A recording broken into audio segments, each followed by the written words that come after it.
కాంగ్రెస్ అంటే సింప్లిసిటీకి నిదర్శనం. తొడగొట్టు లేదు, మీసాలు దింపుడు లేదు, లేని డంబాచారాలతోనే ప్రచారం అంతకంటే లేదు. నీతిగా నిజాయితీగా పేద ప్రజలకు కాంగ్రెస్ పార్టీ ఏం చేస్తుందో డోర్ టు డోర్ వెళ్ళి కాంపెయిన్ చేసుకొని ఓటు అడుగుతున్నాం. ఈ ఓటు అడిగే హక్కు మాత్రం కాంగ్రెస్కే ఉందని చెప్పి ఈ సందర్భంగా నేను చెప్తా ఉన్నాను. నిన్న కేటీఆర్ గారు వచ్చిన సందర్భంలో ఒక మాట అన్నారు, తాండూరు ప్రజలు ఇది గమనిస్తున్నారు. తాండూరు ప్రజలు ఎంత తెలివిపరులు అంటే అన్నీ గమనిస్తుంటారు, సైలెంట్గా ఉంటారు. సమయం సందర్భం వచ్చినప్పుడు కర్రు కాతి వాత పెడతారు, కర్రు కాల్సి. ఇది చరిత్ర, తాండూరు ప్రజల చరిత్ర. కేటీఆర్ గారు ఒక మాట అన్నారు, ఏమైంది మీరు కాంగ్రెస్ వచ్చిన తర్వాత అష్ట కష్టాల్లో ఉన్నారు, మాకేమైంది? రోహిత్ రెడ్డి గారు, కేసీఆర్ గారు, కేటీఆర్ గారు మాకేం ఇబ్బందులు లేవు, హాయిగా ఉన్నాం మేము. మీరు కాంగ్రెస్కు పగ్గాలు ఇచ్చి మీరు ఇబ్బందుల్లో పడుతున్నారని అన్నారు. ఇదంతా అహంకారపూరితమైన మాట. ఒక నాయకుడు అనేటోడు, ఒక ఎమ్మెల్యేగా గెలిచిన వ్యక్తి ప్రజల సమస్యలతో మమేకమై ప్రజల స్థానంలో నిలబడి మాట్లాడాలి. ప్రజలు కష్టాల్లో ఉన్నారు, మేము హాయిగా భోగాలు అనుభవిస్తున్నాం. మీరు భోగాలు అనుభవించవచ్చు. 5 ఏళ్ళు మీరు ఎమ్మెల్యేగా ఉండి లూటీ చేసి కబ్జాలు చేసి సంపాదించుకున్న డబ్బుతో మీరు ఇప్పటికి హాయిగా ఉండొచ్చు. కానీ ప్రజలు మాత్రం మిమ్మల్ని క్షమించలేదు కదా, సమయం సందర్భం వచ్చినప్పుడు చూపించారు కదా. మీరు అనుకున్నట్టు తాండ్రు ప్రజలు చాలా సంతోషంగా ఉన్నారు. ఈరోజు కాంగ్రెస్ పరిపాలనలో, ప్రజాపాలనలో చాలా సంతోషంగా ఉన్నారు. కబ్జాలు లేవు, పోలీసుల హరాస్మెంట్ లేవు, అక్రమ కేసులు అంతకంటే లేవు. హాయిగా నీతిగా నిజాయితీగా బతుకున్నటువంటి పరిస్థితి. ఈరోజు ఓటు అడిగే హక్కు ఉందంటే కాంగ్రెస్కే ఉంది. ఎందుకంటే ఈరోజు మీరు 10 ఏళ్ళుగా చేయలేని పనులు 2 ఏళ్లలో రేవంత్ రెడ్డి గారు చేసి చూపించారు. రేషన్ కార్డు వచ్చింది, బీద ప్రజలకు ఓటేసే హక్కు, కాంగ్రెస్కి ఓటేసే హక్కు బీద ప్రజలకే ఉంటుంది. 200 యూనిట్ల వరకు కరెంట్ ఫ్రీ, అప్పుడు బీద ప్రజలు కాంగ్రెస్ వైపే ఓటేస్తున్నారు. బస్సులో ఫ్రీ ప్రయాణం, సన్న బియ్యం, ఇక రకరకాలుగా చెప్పుకుంటూ పోతే చాలా ఉన్నాయి. ఈ గత ఇంకా 3 ఏళ్ళ టైం ఉంది, అంతా అయిపోలేదు. మీరు అన్నట్టు అన్నీ 4,000 పెన్షన్ వస్తుంది, 2,500 రూపాయలు వస్తాయి ప్రతి రేషన్ కార్డు హోల్డర్కి. ఇది ఖచ్చితంగా చేసి చూపించేటటువంటి తత్వం ప్రజాపాలనలో ఉన్నటువంటి రేవంత్ రెడ్డి గారికి ఉన్నది. కాబట్టి దగులుబాజు మాటలు బీఆర్ఎస్ నాయకులు మానుకోవాలి. అంగులు ఆర్భాటాలు, తొడగొట్టులు, మీసాలు దింపులు బంద్ చేసుకోండి కనీసం ఇప్పుడైనా. కాబట్టి ఖచ్చితంగా ఈ ఎన్నికల్లో బీఆర్ఎస్ను నమ్మడం లేదు. మీరేం చేసారు? గత 5 ఏళ్ల కౌన్సిల్లో ఏం జరిగింది అందరికీ తెలుసు.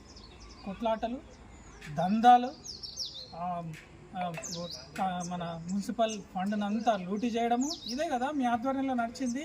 మీ కొట్లాటలే కదా, ఏముంది? అదంతా ప్రజలు గమనించారు. కాబట్టి సమయం సందర్భం వచ్చిన అవకాశం కోసం తాండ్రు ప్రజలు వెయిట్ చేశారు. ఖచ్చితంగా కాంగ్రెస్ చైర్మన్ కూర్చుంటారు. అత్యధిక మెజారిటీ కౌన్సిలర్లుగా కాంగ్రెస్ పార్టీ సభ్యులు గెలవబోతున్న విషయాన్ని ఈ సందర్భంగా నేను గుర్తు చేస్తాను. 13వ వార్డు ప్రజలకు నమస్కరించి తెలియదేమనగా, ఈరోజు బీఆర్ఎస్ నాయకుడు, కానీ బీఆర్ఎస్ నాయకుడు చెప్పుకొని కూడా సిగ్గుంటూ ఉండాలి.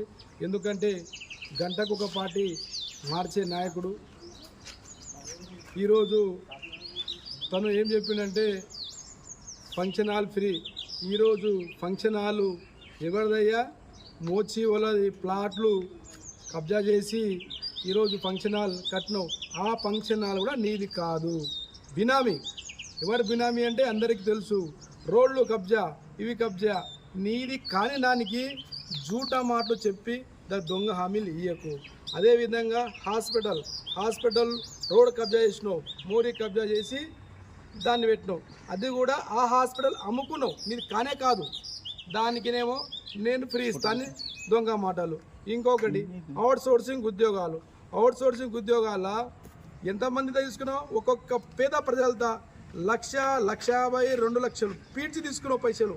ఆ పైసలతోటి ఈరోజు నువ్వు కొల్లబొల్లి మాట్లాడు. ఆ ప్రజల శాపాలతోటి ఈరోజు భగవంతుడు నీ ఉన్న ఒక్క కూతురిని కూడా నీవు పెళ్లి చేయకుండా చేసిండు. ఆ పెళ్లి ఏడుచుకుంటా కూర్చుంటే ఆ పెళ్లి నేను చేసినాను, అది గుర్తుంచుకుంటున్నా.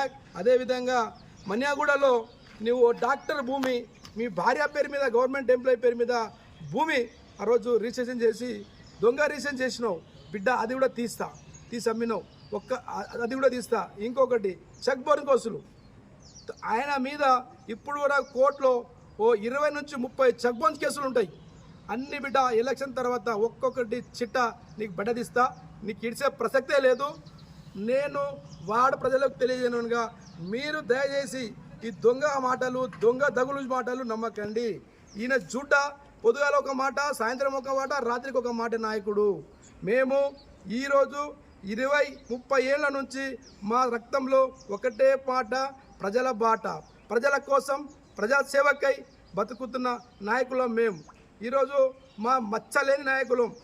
ఎలాంటి మా మీద దగురు ప్రజలు ఉంటే నిరూపించు, నేనైనా నీ దొంగ హామీలన్నీ నిరూపించడానికి ముందుంటా. ఖబర్దార్ బిడ్డ విఠల్ నాయక్, నిన్ను దొంగ హామీలు నీ వార్డు ప్రజలు నమ్మరు.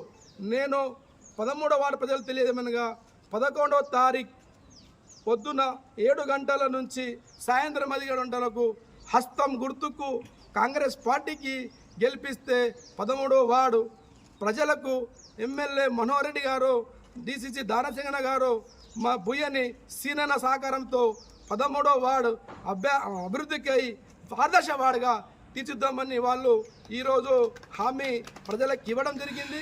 అదేవిధంగా ఈరోజు మొన్న పరిగి మీటింగ్లో ముఖ్యమంత్రి గారు తాండూరుకు ఒక 500 కోట్లు అండర్గ్రౌండ్ డ్రైనేజీ సీసీ రోడ్ల కోసం కేటాయించిండు.